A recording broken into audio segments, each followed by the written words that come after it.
এখানে লেখা মৃত্যুর জন্য প্রস্তুত হও সমন্বয়ক। মৃত্যুর জন্য প্রস্তুতি নাও সমন্বয়ক।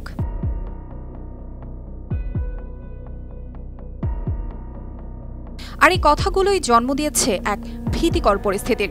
এই হুমকি শুধু তার পরিবারকেই নয়, পুরো সমাজকেই করে তুলেছে আতঙ্কিত।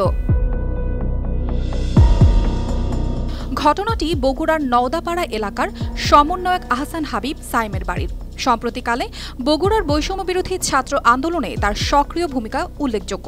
তার নেতৃত্ব এবং সংগ্রামের জন্য স্থানীয় ছাত্র সমাজ তাকে প্রশংসা করলেও এই হুমকি তার জন্য যেন এক চরম সতর্কবার্তা ও আতঙ্ক হিসেবে দেখছে তার পরিবার।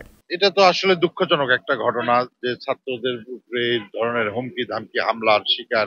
মনে করেন যে আমরা নিরাপত্তা চাই, আমার ছেলের নিরাপত্তা চাই, মৃত্যুর জন্য প্রস্তুতি না হও।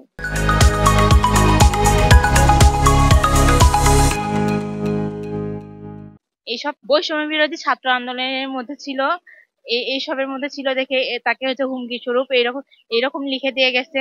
সমন্বয়ক সাইম জানান, তার বাড়ির দেয়ালে এমন হুমকি শুধু তাকে নয়, তার সহযোদ্ধা অন্যদেরকেও আতঙ্কিত করেছে।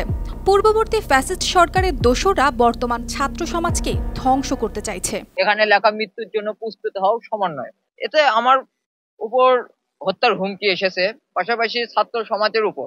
কারণ আমি এই স্বৈরাচার আন্দোলনে, ছাত্র বৈষম্য বিরোধী ছাত্র আন্দোলনে, স্বৈরাচার শেখ হাসিনাকে এই দেশ থেকে বিতাড়িত করার আন্দোলনে আমি মূল বগুড়া জেলার ভূমিকা পালন করেছি। সে অনুযায়ী স্বৈরাচার সরকারের দোসররা এই কাজটি করতে পারে। এদিকে বগুড়া সদর থানার ভারপ্রাপ্ত কর্মকর্তা ওসি এস এম মঈনুদ্দিন বলেন, ঘটনাটি শোনার সঙ্গে সঙ্গে পুলিশ তদন্ত শুরু করেছে। তিনি জানান, থানার একাধিক টিম ইতোমধ্যে প্রমাণ সংগ্রহ করছে এবং যারা জড়িত তাদের খুঁজে বের করে আইনানুগ ব্যবস্থা নেওয়া হবে। এমন একটি ঘটনা শুধু সাইম নয়, পুরো ছাত্র সমাজের জন্যই একটি বার্তা। তবে সাইমের মতো তরুণরা এই ভয়কে জয় করে এগিয়ে যেতে দৃঢ় প্রতিজ্ঞ। অর্পিতা জাহান, RTV।